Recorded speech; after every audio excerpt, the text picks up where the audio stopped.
Hello students, hello everyone, कैसे हैं आप सब लोग। तो अभी तक पता तो नहीं चला है कि आपके एग्ज़ाम की डेट क्या रहेगी, पर धीरे धीरे स्टूडेंट्स की तैयारी जो है वो आपकी आगे बढ़ रही होगी। I hope so.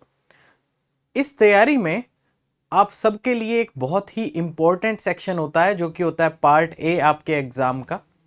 ये पार्ट ए जो है ये सभी सब्जेक्ट्स के लिए कॉमन होता है। और कॉमन मतलब ये है कि क्योंकि क्वेश्चन तो अलग अलग होते हैं पर सबके लिए एक जैसा सिलेबस रहता है। पार्ट ए जो है, सब स्टूडेंट्स ने ये फील किया होगा कि आपको एक अच्छा सपोर्ट दे सकता है नेट जेआरएफ क्वालिफाई करने के लिए। तो अगर आप मान लीजिए आपकी कट ऑफ 100 मार्क्स जाती है, ठीक है, तो किसी भी सब्जेक्ट में 100 के आसपास, ठीक है, उससे थोड़ा कम या थोड़ा ज्यादा, ठीक है, इसके तक आपकी कट ऑफ रहती है। तो अगर आप 30 मार्क्स का ये जो सेक्शन है, इसमें से अगर आप 30 में से भी आपके पास 20 क्वेश्चंस आते हैं जिसमें आप मैक्सिमम 15 कर सकते हो, लेकिन हम मान के चलते हैं आप 20 में से 10 क्वेश्चन कर दो, तो भी आप 20 मार्क्स तक बड़े आराम से इसमें ला सकते हो। तो अगर आप 20 मार्क्स इसमें आप ले आते हो, तो आप मान के चलो कि अगर आपकी कट ऑफ जो है वो 100 मार्क्स जाती है, तो वो लगभग 15 से 20%, ठीक है, किसी भी केस में 15 से 20% अप्रोक्सीमेटली आपकी कम हो जाती है, आपके ऊपर लोड कम हो गया। बाकी काम सब्जेक्ट करेंगे, ठीक है। तो 15 से 20%, तो किसी भी एक बड़े पोर्शन, आपका जो मेन आप तैयारी करते हो उसमें कोई भी बड़ा पोर्शन इतना ही रोल प्ले करता है जितना कि जनरल एप्टीट्यूड आपके लिए करता है। तो गाइस, इसको हल्के में नहीं लेना है। पहली चीज, जो भी स्टूडेंट्स जनरल एप्टीट्यूड छोड़कर जाते हैं या सोचते हैं कि यार जो होगा अभी आएगा, जितना क्वेश्चन वो देखा जाएगा, तो वो एक बहुत बड़ी गलती कर रहे हैं। तो आपको ये ध्यान रखना है कि क्योंकि देखो, जैसे आपकी सब्जेक्ट की तैयारी पूरी होती है, तो उसके साथ साथ आप डेली के 1-2 घंटे जरूर इसको डिवोट करो। एग्जाम आने तक आप इतने तैयार हो चुके होंगे कि इसमें 20 से 25 नंबर बड़े आराम से ले जाओगे। सो इसको आपको नेग्लेक्ट नहीं करना है, आपको इसके ऊपर ध्यान देना है। पहली बात तो मैं बताता हूं, मतलब मेरी क्या स्ट्रेटेजी रहा करती थी। मेरी ये स्ट्रेटेजी रहती थी कि जब मैं एग्जाम में जाता था, तो मैंने फिजिक्स के लिए पहले 30 मिनट्स मैं इसको डिवोट करता था। तो मैंने बना रखा था कि पहले 30 मिनट मैं इसके क्वेश्चन सॉल्व करूंगा, और 15 क्वेश्चन सॉल्व मैं कर लेता था बड़े आराम से 30 मिनट के अंदर। और 30 मिनट के बाद मैं इसको टाइम नहीं देता था, फिर मैं फटाफट से सब्जेक्ट पे आ जाता था। इससे मुझे फायदा क्या मिलता था भी, थोड़ी सी तो मेरी तैयारी थी। अभी तैयारी कैसे करनी है उसके बारे में मैं आपको बताऊंगा, लेकिन एक तो शुरुआत में जब आप एग्जाम में बैठते हो तो इजी क्वेश्चंस के साथ थोड़ा सा वार्म अप हो जाता है बंदा।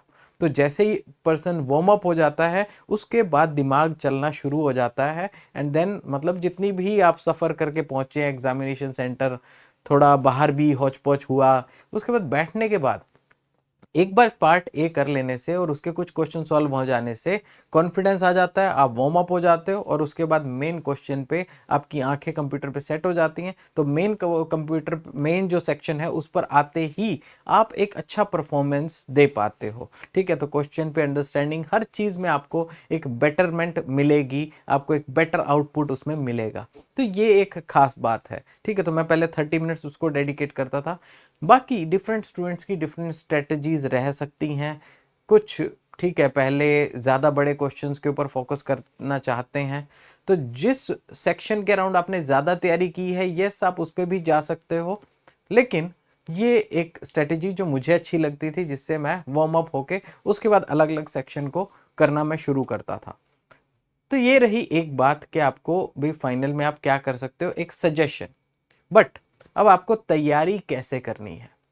तैयारी देखिए, तो पीडब्ल्यू के जो आपके पास एक बैच अवेलेबल है, उसके थ्रू आप तैयारी कर सकते हैं।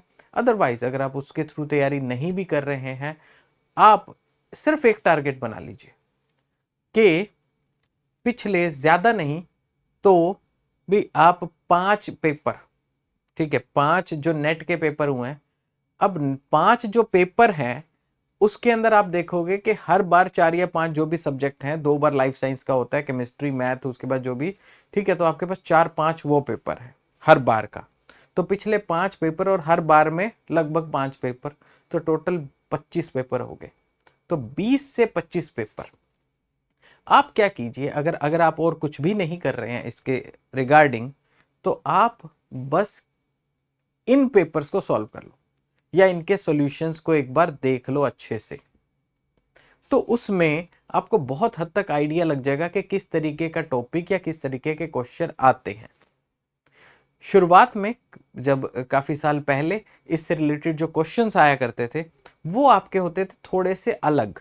वो आपके थोड़े से, आप मान के चल सकते हैं 9th 10th की, 8 9 10th में जो आपने साइंस मैथ पढ़ा है उसके अराउंड रहते थे, और कुछ और रीजनिंग के क्वेश्चन ऐसे होते थे।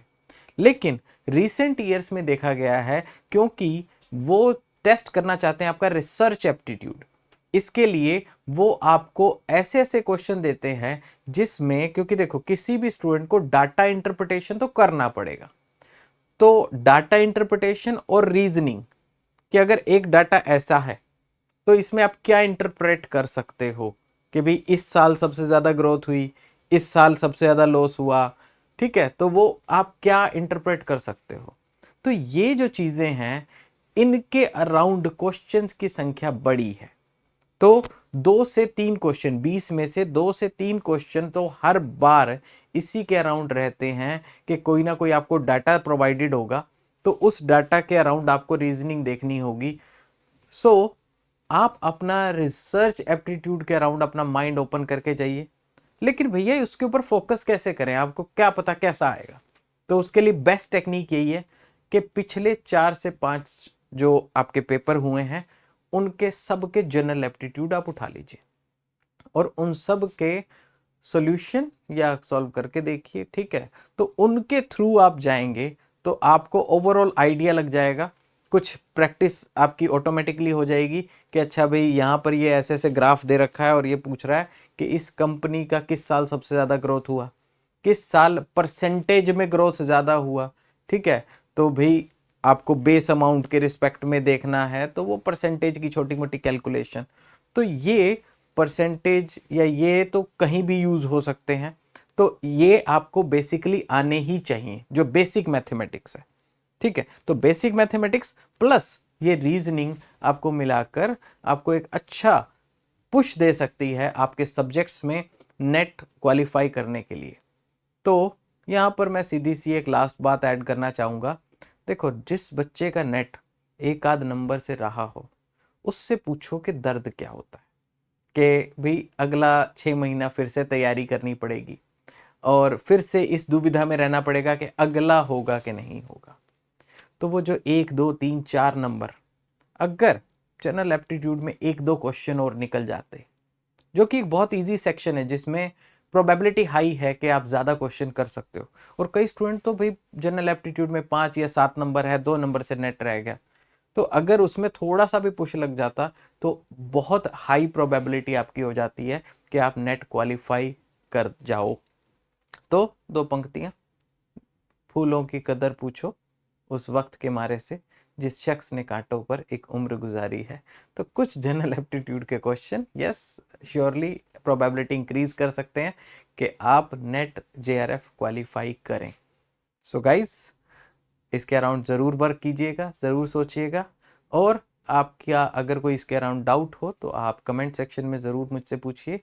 तो guys, bye bye, take care, have a good day.